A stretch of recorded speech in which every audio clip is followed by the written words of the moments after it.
घरामध्ये गौरी गणपती महालक्ष्मी असले की आनंदाचं उत्साहाचं वातावरण असतं.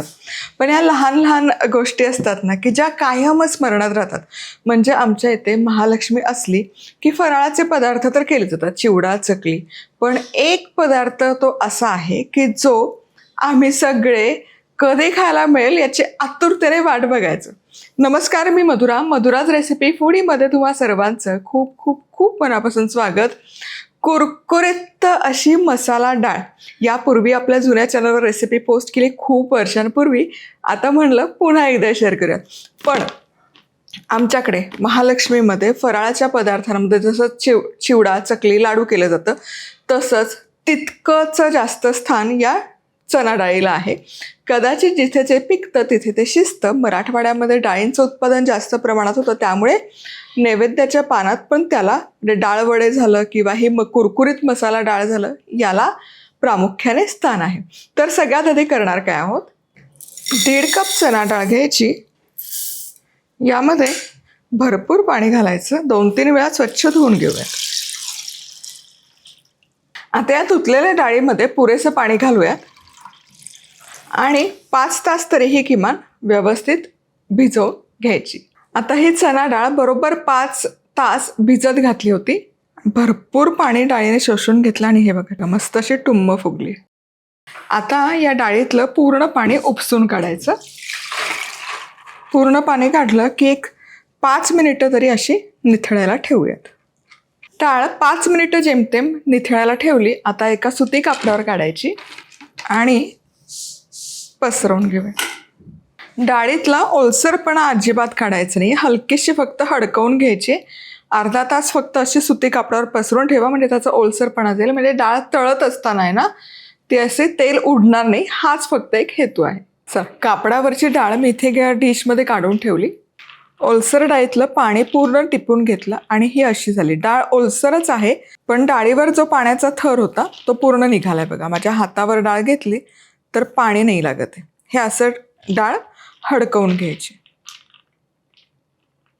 आता मसाला डाळ करतोय तर त्याला मसाला तयार करूयात. आपलं मधुराज रेसिपीची बॅडगी मिरची पावडर पचायला हलकी जाते, रंग सुरेख येतो आणि कोटिंग छान चढतं. तर चमचाभर बॅडगी मिरची पावडर मधुराज रेसिपी club.com वरून खरेदी करू शकता. साधारण 1-2 चमचे तिखट, भाजलेल्या जिऱ्याची पूड अर्धा चमचा, चाट मसाला पाव चमचा, अतिशय चटपटीत होते चाट मसाल्यामुळे, काळं मीठ पाव चमचा. आता हे मिसळूयात. वा वा वा. आणि मसाला चणा डाळीचा हा मसाला तयार आहे. आम्ही जे करायचो, माझी काकू स्पेसिफिकली यामध्ये एक्सपर्ट होती. तर ती काय करायची, ती फक्त लाल तिखट भुरभुरायची, इतर काहीच नसायचं. हे बाकी चाट मसाला वगैरे आता बदलत्या काळानुसार ॲडिशन आहे. आणि हे जे काळं मीठ आणि चाट मसाला घातलं आहे हे ऑलरेडी खारटं असतं, त्यामुळे वाढीव मीठ घालणार नाही. पण तुम्हाला वाटलं तर चव घ्या आणि लागलं तर थोडं मीठ पण घाला. मसाला तयार आहे. चला आता डाळ तळूयात. तर हे डाळ तळताना तेल व्यवस्थित गरम हवं आणि मंद आचर, गुलाबजामसारखं तळायचं नाही. व्यवस्थित तेल, म्हणजे चकलीसाठी कसं आपण तेल कडकडीत गरम करून मग गॅस मंद आचर करतो तसं. आणि डाळ तेलामध्ये सोडताना ती हातावर उडू नये असं वाटलं तर सरळ अशी झाऱ्यामध्ये घ्यायची, म्हणजे डाळही भरपूर बसते. आणि अलवार तेलामध्ये सोडायची, म्हणजे शिंतोडे पण उडत नाही आणि डाळही व्यवस्थित घातली जाते तिला. बघा,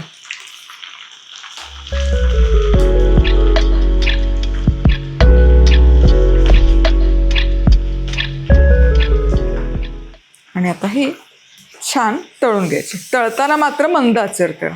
हे बघा, छान अशी ढवळत ढवळत तळून घ्यायची. आता हे भजी तळलेलं तेल आहे. जस्ट आता त्यामध्ये काहीतरी तळलंय त्यामुळे ते असं दिसतंय, पण तेल काही खराब नाही. डाळ मस्त तळली गेली हे कसं ओळखायचं? पहिली गोष्ट, डाळ बघा आधी टाकली तेव्हा खाली कढईच्या बुडाशी गेली, पण ती छान तळली गेली की अशी तेलावर तरंगते आणि त्यामध्ये बुडबुडे पण खूप कमी होतात. आता यापुढे नाही तळायची, नाहीतर मग त्याचा रंग बदलतो. डाळ काढूयात. वा, बघा येतो आवाज कडूम कडूम. आणि ही टिश्यूवर घालायची. अगदी सोपी प्रोसेस आहे. याच प्रकारे सगळी बॅच तळून घ्यायची, पण याच्यावर आपण थांबणार नाही. म्हणजे तुम्हाला आता असं वाटत असेल हे झालं मसाल्याला, हा आणखी काहीतरी आहे ते पुढे बघूयात. पण सगळी आता डाळ मी तळून घेते.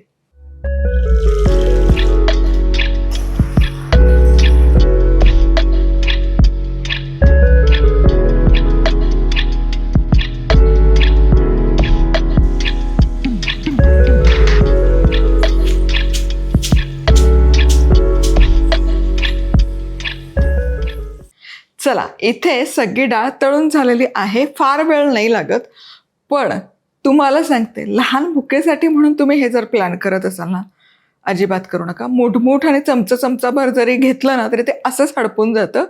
त्यामुळे हे असंच फक्त चमचाभर प्रसादासारखा खायचा खाऊ आहे.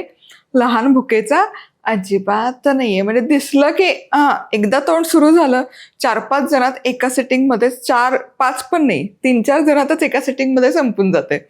चला, आता पुढची स्टेप आहे पुरून उरावं म्हणून. अदरवाईज आम्ही हे कधी करत नाही.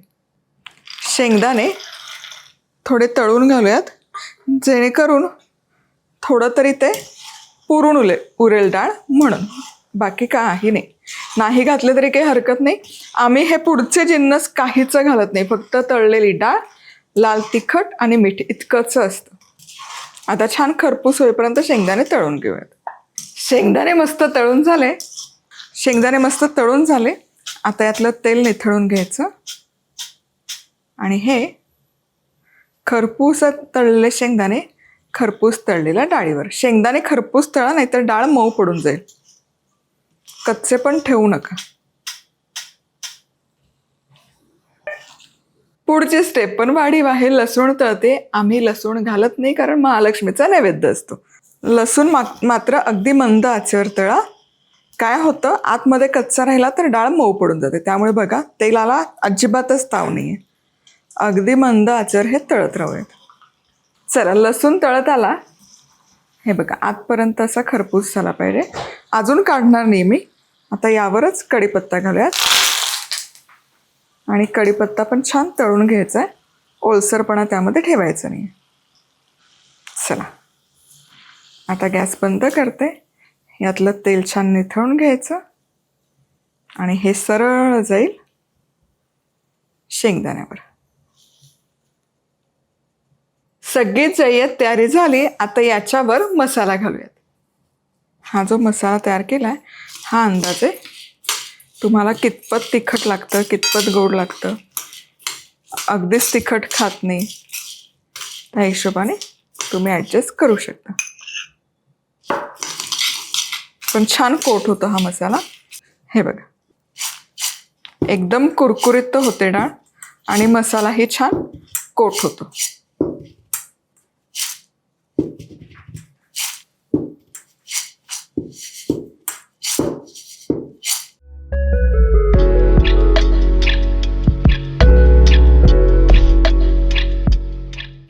वा वा वा, मस्त गरम गरम आहे. अजून जस्ट तळली आहे.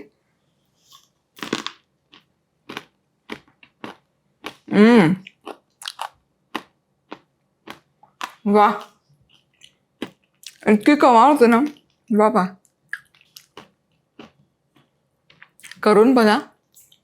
पुन्हा भेटूयात. मस्त राहा, खुश राहा. सगळ्यात महत्त्वाचं, खात राहा.